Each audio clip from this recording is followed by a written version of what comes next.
आपल्याला एक्झाम्पलमध्ये मार्क्स दिलेले आहे, ही तुमची सिरीज आहे. ओके. त्यानंतर आपल्याला नंबर ऑफ स्टुडंट दिलेला आहे, हे तुमची फ्रिक्वेन्सी आहे. आणि तुम्हाला आता कोणत्या स्टँडर्ड डिव्हायशन शोधून काढायचं आहे, कोणत्या तर डिस्क्रीट सिरीजनुसार. काल आपण सिम्पल सिरीज बघितलेली आहे. आता डिस्क्रीट सिरीजसाठी आपला फॉर्म्युला काय आहे तो पहिले पाहून घ्यायचा आहे. फॉर्म्युला आहे आपला standard deviation. Okay. Is equal to in under root. Simple सिरीजमध्ये आपण काय घेत होतो, समेशन किंवा सिग्मा dx स्क्वेअर घेत होतो, बरोबर आहे. पण इथं आता dx स्क्वेअर न घेता इथं घ्यायला लागते आपल्याला एफ डी एक्स स्क्वेअर. dxच्या अगोदर एफ लागते, divided by n minus in bracket sigma f d x n आणि याचा स्क्वेअर. ओके. अशा पद्धतीनं आपला फॉर्म्युला आहे. आता म्हणजे आपल्याला कोणकोणत्या गोष्टी पाहिजे तर आपल्याला एफ डी एक्स शोधून काढावं लागते, त्या अगोदर आपल्याला डी एक्स काढावं लागते, हे ध्यानात ठेवायचं आहे. इथंसुद्धा आपल्याला एफ डी एक्स पाहिजे. ओके. म्हणजे आपल्याला कोणकोणत्या गोष्टी पाहिजे तर आपल्याला पाहिजे याच्यामध्ये फ्रिक्वेन्सी दिलेलीच राहील, त्यानंतर तुम्हाला डी एक्स शोधून काढायचं आहे, एफ डी एक्स शोधून काढावं लागते आणि एफ डी एक्सचा स्क्वेअर पण पाहिजे. अशा एवढ्या गोष्टी तुम्हाला इथं पाहायच्या आहेत. इथे बसेल का, इथंच बसेल. कॅल्क्युलेशन ऑफ आपल्याला काय काय काढायचं आहे तर स्टँडर्ड डिव्हायशन काढायचं आहे, कॅल्क्युलेशन ऑफ एस डी, त्यानंतर coefficient of S D and coefficient of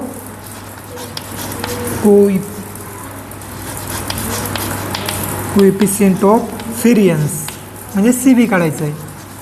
आपल्याला सर्व गोष्टी इथं काढून दाखवायच्या आहेत. Okay. From the following table, यासाठी आपल्याला असं टेबल करायचं आहे. ओके. आता टेबलमध्ये आपल्याला पहिली माहिती जी आहे ती जशीच्या तशी लिहून टाकायची. पहिले दिले आपल्याला मार्क्स, त्यानंतर दिलेलं आहे नंबर ऑफ स्टुडंट्स, ही तुमची आहे फ्रिक्वेन्सी, तुमचा आहे हा एफ. 0, 10, 20, 30, 40, 50, 60 आणि 70. ओके. त्यानंतर 100, 90, 75, 50, 25, 15, 5 अँड 0. काय काय पाहिजे असते आपल्याला. आता पहिले काढतो आपण डी एक्स, बरोबर आहे. हे सर्व गोष्टी आपल्याला दिलेल्या आहे. त्यानंतर आपल्याला पहिले काढावं लागते डी एक्स. डी एक्स काढताना एक्स बरोबर आपल्याला एक संख्या घ्यायची आहे. कोणती घ्यायची आहे, कशामधली घ्यायची आहे, एक संख्या कशामधली घ्यायची आहे, फ्रिक्वेन्सीमधली घ्यायची की मार्क्समधली घ्यायची. मार्क्समधली. सांगा कोणती घ्यायची आहे. 10 घेऊन घेऊ. ओके. इथं घेतले आपण 10. काढा मग. आता 0तून 10 गेले किती राहतात, मग 0तून 10 गेले किती राहतात, 0च राहते का, मग किती राहते, मायनसमध्ये 10 जाते. ओके. आपण काय सांगितलं होतं, सर्वात लहान संख्या घ्यायची आपल्याला. लहान संख्या जर घेतली नाही तर मग तिथं मायनसमध्ये येते, हे तुम्हाला पहिलेही सांगितलेलं आहे. 10 गेले 0 राहिले, 20तून 10 गेले 10 राहिले, 30तून 10 गेले 20, 30, 40, 50 आणि 60. ओके. इथपर्यंत आपला डी एक्स आलेला आहे. त्यानंतर आपल्याला काय काढावं लागते, डी एक्स झाल्यानंतर काय काढतो आपण, एफ डी एक्स. आपल्याला एफ डी एक्स पाहिजे, बरोबर आहे. एफ डी एक्स म्हणजेच काय होते, फ्रिक्वेन्सीचा आणि डी एक्सचा गुणाकार करायचा आहे. कॅल्क्युलेटर करा. आपली फ्रिक्वेन्सी आहे ही आणि डी एक्स आहे हा, यांचा करायचा आहे गुणाकार. 100 गुणिले 10 किती होतात, 1000. आता 1000 हे कसे राहील, मायनसमध्येच राहील, कारण एक इथं पॉझिटिव्ह संख्या एक निगेटिव्ह आहे. ओके. यांचं मायनसच राहील. त्यानंतर 90 गुणिले 0 किती येते, हां. 75 गुणिले 10 750. 50 गुणिले 20 किती येतात, हां. 25 गुणिले 30 30. 15 गुणिले 40 5 गुणिले 50 आणि 0 गुणिले 60. ओके, तुमचा FDX आलेला आहे. आता तुम्हाला काय पाहिजे, इथं काय विचारलेलं आहे, FDX स्क्वेअर. तुम्हाला कोणकोणत्या गोष्टी पाहिजे ते पहिले क्लिअर करायच्या आहे. तुम्हाला FDX स्क्वेअर पाहिजे म्हणून तुम्हाला पहिले FDX काढणं होते. ओके, आता तुम्ही इथं सुद्धा FDX पाहिजे होता, FDX तुम्ही काढलेला आहे. तुम्हाला पाहिजे n म्हणजेच काय, ते याची टोटल करायची आहे तुमची. फ्रिक्वेन्सीची टोटल किती येते सांगा. फ्रिक्वेन्सीची टोटल 100 90 75 50 25 15 5 50 25 15 आणि 5 5 किती, n बरोबर तुमचं राहील 360. ओके, n तुमचा झालेला आहे. तुम्हाला पाहिजे होता FDX, त्यासाठी तुम्ही DX काढला होता. हे सुद्धा तुमचं स्टेप झालेली आहे. आता तुम्हाला पाहिजे काय, तर FDX स्क्वेअर. आता FDX स्क्वेअर म्हणजे काय राहील तुम्हाला, तर तुमचा DX आणि FDX या दोन्हीचा गुणाकार पाहिजे तुम्हाला. पहिले तुम्ही स्क्वेअर कसा काढत होते सांगतो. तुम्ही जेव्हा सिम्पल सिरीजचं प्रॉब्लेम पाहिलं होतं, ओके, सिम्पल सिरीजमध्ये तुम्ही काय करत होते, डायरेक्ट जी सिरीज आहे तुमचा जो DX आहे, त्या DXचा तुम्ही डायरेक्टली काय केला होता, स्क्वेअर काढला होता. ओके, परंतु जेव्हा तुम्ही डिस्क्रीट सिरीज आणि कंटिन्यू सिरीजचं प्रॉब्लेम सॉल्व कराल, जेव्हा तुम्ही डिस्क्रीट सिरीज आणि कंटिन्यू सिरीजचं प्रॉब्लेम सॉल्व कराल, त्यावेळेस तुम्हाला या संख्येचा काय काढायचा आहे, स्क्वेअर काढायचा नाही. तुम्हाला स्क्वेअर काढायचा नाही. तर तुमचा जो DX आलेला आहे, तुमचा जो DX आहे आणि जो काढलेला FDX आहे, या दोन्हीचा गुणाकार केला म्हणजे तो FDX स्क्वेअर होते. हे ध्यानात ठेवायचं आहे. ओके, आणि जेव्हा तुमची कंटिन्यू सिरीज राहील त्यावेळेस तुमचा DXच्या जागी काय राहील, तर I राहील. I सोबत तुम्हाला गुणाकार करायचं, त्यावेळेस ते तुम्हाला सांगतो. फक्त यावेळेस तुम्हाला ध्यानात ठेवायचं आहे, ज्यावेळेस तुम्ही डिस्क्रीट सिरीज सॉल्व करत आहात त्यावेळेस शेवटचा जे कॉलम तुम्हाला काढायचा आहे, FDX काढायचा आहे, FDX स्क्वेअर काढायचा आहे. तो FDX स्क्वेअर काढताना या FDXचा स्क्वेअर न काढता जो अगोदर आपण DX काढला त्या DX सोबत गुणाकार करून FDX स्क्वेअर काढायचा आहे. हे ध्यानात ठेवायचं आहे. ओके, इथं कन्फ्युजन राहू नका. म्हणजेच काय, तुमचा DX आहे 10, पहिले तुम्ही DX काढला आणि नंतर FDX काढला. आता या दोन्हीचा गुणाकार करून तुम्हाला FDX स्क्वेअर काढायचा आहे.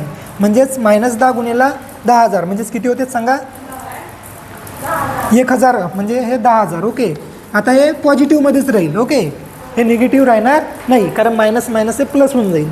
त्यानंतर 0 0 0 राहील. त्यानंतर 10 गुणिले 750 7,500. 20 गुणिले 1000 20,000. 30 गुणिले 750 किती होतात, 75 250 म्हणजे 22,500.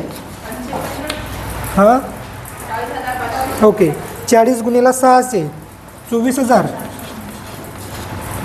त्यानंतर 50 गुणिले 250 किती होतात, 12,500. ओके, आणि त्यानंतर 60 गुणिले 0 0.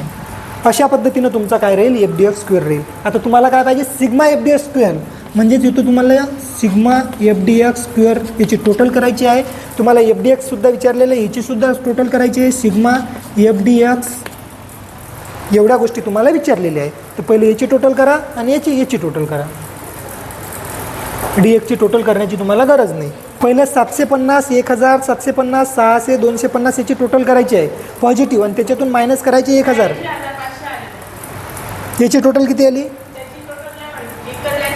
याची 86,500. ओके, मायनसची मी त्याचे सांगितलेले नाही.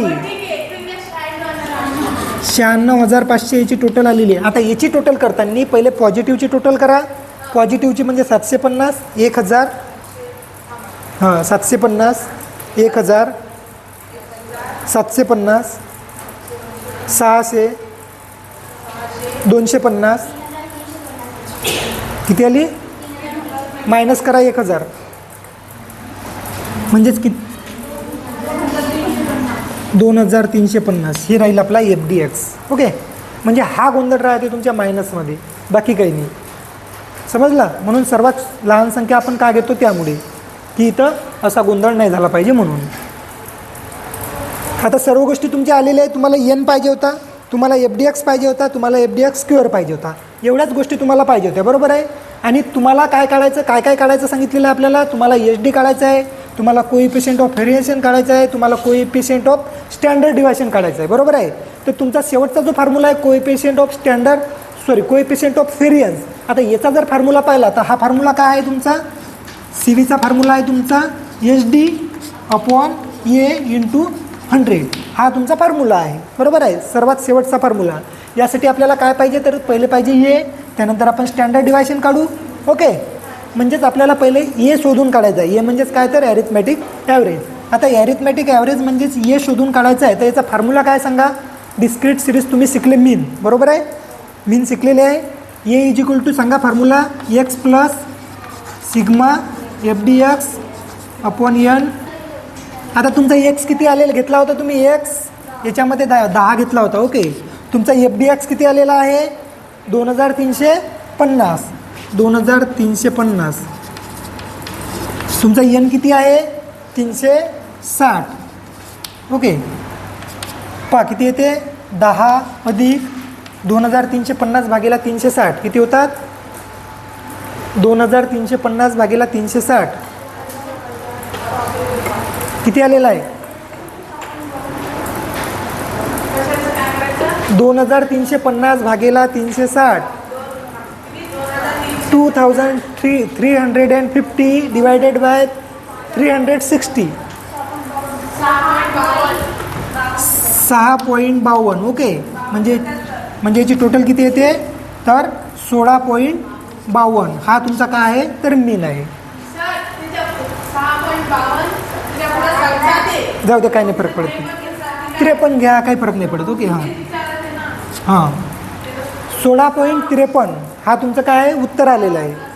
16.53 हे 10 त्याच्यामध्ये ॲड केले आपण.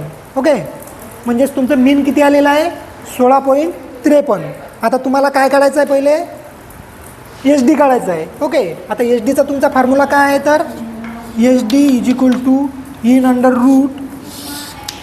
Sigma FDX² minus in bracket sigma FDX n आणि याचा स्क्वेअर. ओके, सिग्मा FDX² किती आहे तुमचा, तर 96,500. हे घेतलं तुम्ही 96,500. त्यानंतर तुमचा n किती आहे, 360. याच्यातून लेस करायचं इन ब्रॅकेटमध्ये. सिग्मा FDX किती आहे, 2350. आता एक एक स्टेप आपल्याला सॉल्व करायची आहे. ओके, यांचा भागाकार करा, किती येते सांगा, 96,500 200.05. ओके, त्यानंतर याचा भागाकार किती येते,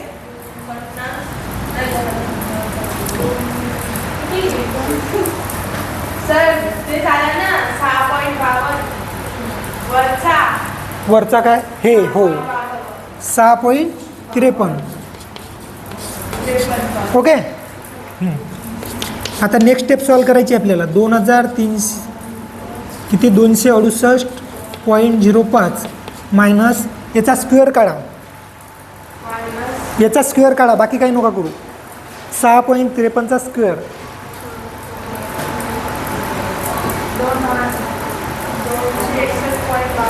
किती येते, स्क्वेअर काढता येते ना सर्वांना. हां, 6.53 गुणेला बरोबर 42.64. ओके, आवाज करू नका, कॅल्क्युलेटर आहे सर्वांकडे, सर्वांनी सोबत काढायचं आहे. तुम्हाला कसं काढायचं सर्व गोष्टी सांगितलेल्या आहे. ओके, 42.64 आला सर्वांचा. 6-36 येते आणि त्यानंतर ते बाकीचे पॉईंटचे येते. आता हे मायनस करायचं आहे. 268.05 मायनस 42.64 मायनस करून पहा किती येते. इकडे तिकडे काय पाहता बरं तुम्ही, मायनस करून किती येते, 268.05 मायनस 42.64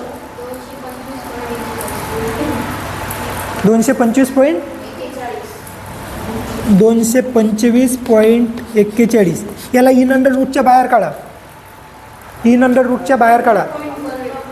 किती 15.01 ओके. हा तुमचा काय झाला स्टँडर्ड डिव्हायशन, तुमचा HD झालेला आहे. ओके. काय काय काढलं तुम्ही, अरिथमॅटिक ॲव्हरेज म्हणजे मीन काढलेला आहे, तुम्ही स्टँडर्ड डिव्हायशन काढलेलं आहे.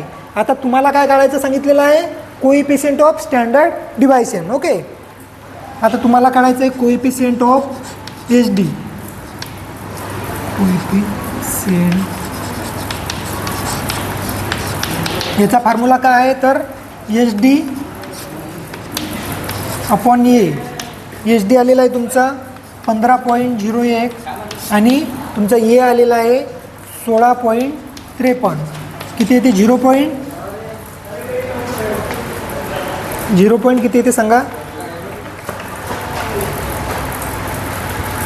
Coefficient of HD 0.90. ओके. त्यानंतर तुम्हाला काढायचं आहे CV. ओके. CVचा फॉर्म्युला काय आहे तर HD अपॉन ए इंटू 100 म्हणजेच काय 15.01 भागेला 16.53 इंटू 100 म्हणजेच किती होईल तर 0.90 इंटू 100 म्हणजेच किती येते 90. ओके. 90 येते ना. तर हा झाला तुमचा CV. सर्व गोष्टी तुमच्या झालेल्या आहे. तुमचा अरिथमॅटिक ॲव्हरेज झालेला आहे, स्टँडर्ड डिव्हायशन झालेला आहे, कोइफिशियंट ऑफ स्टँडर्ड डिव्हायशन झालं आणि कोइफिशियंट ऑफ व्हेरियन्स झालं. एवढं सर्व टोटल तुम्हाला सॉल्व करायचं आहे. ओके. काही प्रॉब्लेम आहे यामध्ये. तुम्हाला फक्त एकच गोष्ट ध्यानात ठेवायची आहे की जेव्हा तुम्ही FDX स्क्वेअर काढता त्यावेळी DXचा आणि FDXचा गुणाकार करायचा आहे. स्क्वेअर म्हटल्यानंतर डायरेक्ट FDXचा स्क्वेअर काढायचा नाही, एवढं ध्यानात ठेवायचं आहे. पहिल्या सिम्पल सिरीजमध्ये आपण डायरेक्ट DXचा स्क्वेअर काढत होतो, परंतु या दोन्ही सिरीजमध्ये त्या गोष्टी करायच्या नाही. घ्या लिहून.